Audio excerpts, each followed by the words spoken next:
Office की meeting के बाद जब पार्टी चल रही थी, रॉबर्ट और विशाल नव्या और रोहन के साथ बहुत पोलाइटली बिहेव कर रही थी। नव्या ने भी पुरानी बातों को पीछे छोड़कर फॉर्मल बिहेव करने का सोच लिया था। जैसे जैसे नव्या वाइन के घूंट ले रही थी, वैसे वैसे रॉबर्ट और विशाल की एक्साइटमेंट और उनके चेहरे की स्माइल बढ़ती जा रही थी।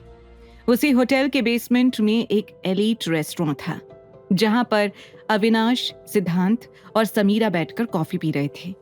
समीरा का वेलकम करने के लिए ये स्पेशल ट्रीट प्लान की गई थी। ब्लू ड्रेस और कर्ली बालों में समीरा हॉट लग रही थी। उसकी नजर अविनाश से हटी नहीं रही थी। उसी वक्त उसने अपने बैग में हाथ डालकर एक बॉक्स बाहर निकाला। I have a present for you Avinash, सिद्धांत ने झट से कहा। Only Avinash, what about me? मेरा गिफ्ट कहाँ है? समीरा ने उसकी बात पर मुस्कुराते हुए कहा, अरे डोंट वरी, मैं तुम्हारे लिए भी लाई हूं। इतना कहकर उसने अपने बैग से एक और पैकेट निकाला और सिद्धांत को दे दिया। जैसे ही सिद्धांत ने वो पैकेट खोला, उसके अंदर एक ब्रांडेड बेल्ट निकली। वो बेल्ट चंडीगढ़ के किसी भी बड़े स्टोर पर अवेलेबल थी, पर फिर भी सिद्धांत खुश था। आखिरकार गिफ्ट समीरा ने उसे दिया था। चलो अविनाश, अब तुम भी तो देखो कि तुम्हारा गिफ्ट क्या है, समीरा ने एक्साइटमेंट से कहा। अविनाश को समीरा की इन छोटी छोटी एक्सपेक्टेशन से चिढ़ होती थी। सिद्धांत और समीरा के फोर्स करने पर अविनाश को ना चाहते हुए भी अपना गिफ्ट खोलना पड़ा। उसके अंदर एक ऐसी क्लासी और ब्रांडेड वॉच निकली जिसकी कीमत 50 लाख से भी ज्यादा थी। वो ब्रांड सिर्फ और सिर्फ लंदन में मिलता था। अपने और अविनाश के गिफ्ट में इतना बड़ा अंतर देखकर सिद्धांत का मन छोटा हो गया था। समीरा, इतनी बायसनेस, कम से कम गिफ्ट तो एक जैसा ले आती, सिद्धांत ने कहा। लेकिन समीरा ने उसकी बात को इग्नोर करके अविनाश से पूछा, Avinash, do you like this watch? ये इस ब्रांड की रेयरेस्ट डिजाइन में से एक है। मैंने स्पेशली तुम्हारे लिए पसंद की है। समीरा, मेरे पास ऑलरेडी बहुत सारी वॉचेस हैं and all of them are exclusive brands. I think ये वॉच सिद्धांत के हाथ पर ज्यादा अच्छी लगेगी। It's time to improve your collection, Siddhant. चिढ़ाते हुए अविनाश ने सिद्धांत के सामने वो वॉच रख दी। ये सुनकर समीरा को गुस्सा आ रहा था, पर उसने बड़ी मुश्किल से अविनाश के सामने खुद को संभाल लिया। सिद्धांत ने उसके बदलते एक्सप्रेशंस नोटिस कर लिए थे। कुछ सेकंड्स के साइलेंस के बाद उसने मुस्कुराते हुए अविनाश से वो वॉच ले ली। I feel delighted today to receive 2 gifts. Thank you so much Sameera, Siddhant ने खुशी से कहा। समीरा भी ये दिखाने की कोशिश कर रही थी कि उसे अविनाश के इस डिसीजन से कोई दिक्कत नहीं है, लेकिन सिद्धांत को उसका दबा हुआ गुस्सा देखकर अच्छा नहीं लग रहा था।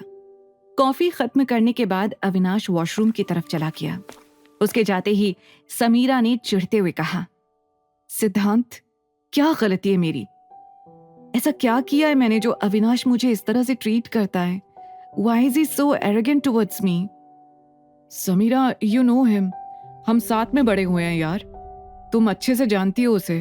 वो हमेशा से ऐसा है। Don't take his words too personally. इसमें तुम्हारी कोई गलती नहीं है। सिद्धांत समीरा को समझा तो रहा था, लेकिन उसे खुद नहीं पता था कि वो कितना सच बोल रहा है। Of course I know him. पर मुझे ऐसा लगता है जैसे वो मेरे साथ कुछ ज्यादा ही रूड है, या फिर इसका रीजन कुछ और है।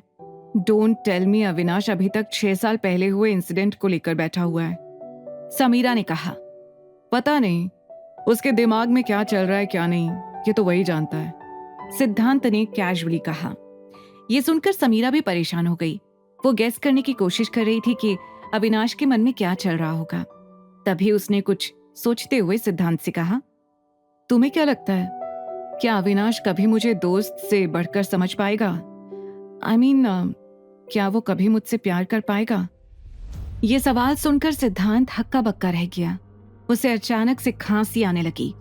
अभी तक वो सिर्फ अंदर ही अंदर परेशान हो रहा था, लेकिन अब समीरा की बात सुनकर वो अपने एक्सप्रेशंस छुपा नहीं पा रहा था। उसने तुरंत उठकर कहा, अब I need to go to the washroom. Siddhant, मैं बात कर रही थी तुमसे, समीरा बोल रही थी, लेकिन तब तक सिद्धांत वहां से जा चुका था। उसे खुद भी नहीं पता था कि वो क्यों भाग रहा था। वॉशरूम में आते ही उसने सबसे पहले पसीने से भीगा हुआ अपना चेहरा पोंछा। उसके दिमाग में अब भी समीरा का सवाल घूम रहा था। उसे समझ नहीं आ रहा था कि इस सवाल पर उसे कैसे रिएक्ट करना चाहिए। जैसे ही वो फ्रेश होकर बाहर आया तो उसने देखा कि गार्डन की तरफ खड़े होकर अविनाश स्मोक कर रहा था। अविनाश, तुम यहाँ क्या कर रहे हो? हम लोग अंदर तुम्हारा वेट कर रहे थे। तुम्हें हमारे साथ अंदर नहीं बैठना? सिद्धांत ने पूछा। उसे भी समझ आ गया था कि अविनाश जानबूझकर समीरा को अवॉइड करने की कोशिश कर रहा था। अविनाश, मैं बहुत टाइम से तुमसे कुछ कहना चाहता हूँ। आज शायद मुझे बोल देना चाहिए। सिद्धांत की ये बात सुनकर अविनाश समझ गया कि किसके बारे में बात होने वाली है। Why are you behaving like this with Samira? तुझे पता है ना वो तेरे लिए क्या फील करती है? आज से नहीं, कई सालों से। सब कुछ जानते हुए भी उसके साथ इस तरह से बिहेव करना तुझे नहीं लगता थोड़ा ज्यादा रूड है? सिद्धांत ने हल्के गुस्से में कहा। अविनाश ने सिगरेट का एक कश लेते हुए कहा, तू भी जानता है कि मैं उसके लिए कुछ फील नहीं करता, और वैसे भी उसका ध्यान मुझसे हटेगा तभी तो तुझ पर आएगा। उसके बाद शायद तुम दोनों का कोई चांस बन जाए। What do you think? ये सुनकर सिद्धांत एक पल के लिए समीरा और खुद को एक साथ इमेजिन करने लगा था, लेकिन अचानक रियलिटी में वापस आते हुए वो कुछ कहने ही वाला था कि तभी अविनाश ने कहा, तू चाहता है कि मैं उससे ओवर फ्रेंडली हो जाऊं, ये जानते हुए कि वो मुझसे जो चाहती है मैं उसे कभी नहीं दे सकता। क्यों करूं मैं ऐसा? क्यों बढ़ाऊं उसकी उम्मीदें? सिद्धांत तो उसकी बात से पूरी तरह से सहमत था। उसे समीरा और अविनाश दोनों की उलझन समझ आ रही थी। उसने हल्के गुस्से में कहा, अगर यही बात है तो तू उसे डायरेक्टली क्यों नहीं कह देता? और एक बात बता, तूने नव्या से शादी इसलिए तो नहीं की ताकि तू समीरा से अपना पीछा छुड़ा सके? ये सुनकर अविनाश को अब गुस्सा आ रहा था। उसने कहा, वो मेरा मैटर है। मेरा सजेशन मानो तो मेरे बारे में सोचना बंद करो। तुम बस इस पर ध्यान लगाओ कि समीरा तुम पर कैसे ध्यान दे। भले ही अविनाश ने अपने और नव्या के बारे में कुछ नहीं कहा था, लेकिन नव्या का नाम सुनकर अविनाश की आंखों में जो चमक आई थी वो सिद्धांत ने देख ली थी। वो बचपन से साथ बड़े हुए थे। सिद्धांत इतना तो अपने दोस्त को जानता ही था। सिद्धांत को वहां खड़ा छोड़कर अविनाश निकल गया, लेकिन वो घर नहीं कहीं और गया। वो लिफ्ट से ऊपर वाले फ्लोर पर पहुंच गया जहां पर स्टार एंटरटेनमेंट की पार्टी चल रही थी। उसे याद था नव्या ने उसे एक बार बताया था कि उसे जल्दी चढ़ जाती है। वो ये मान तो नहीं पा रहा था, लेकिन अंदर ही अंदर उसे नव्या की चिंता हो रही थी। उसे डर था कि कहीं नव्या पार्टी के जोश में आकर कुछ ज्यादा ही ना पी ले। नव्या भी जब से पार्टी में आई थी सबसे मिल रही थी, लेकिन रॉबर्ट और विशाल के साथ जब से उसने वाइन पी थी तब से उसका सिर भारी हो गया था। वो एक किनारे सोफे पर आकर बैठ गई। Ma'am are you okay?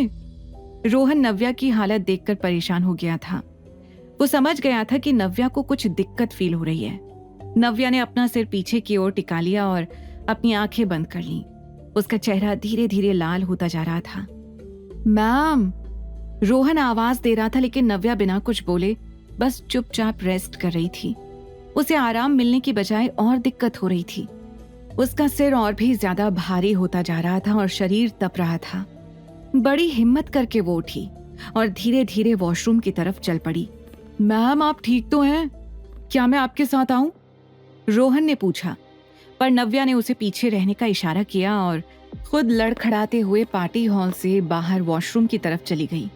उसे पता था कि रोहन आज की पार्टी का सेंटर ऑफ अट्रैक्शन है, इसलिए वो उसे गेस्ट्स के बीच डिस्टर्ब नहीं करना चाहती थी। जैसे ही नव्या बाहर निकली, रॉबर्ट भी सबसे छुपते छुपाते उसके पीछे चला गया। नव्या ने वॉशरूम में जाते ही खुद के चेहरे पर ठंडे पानी के छींटे मारे, लेकिन उससे भी कोई खास फर्क नहीं पड़ा। उसका सिर और आंखें अब भी भारी थीं।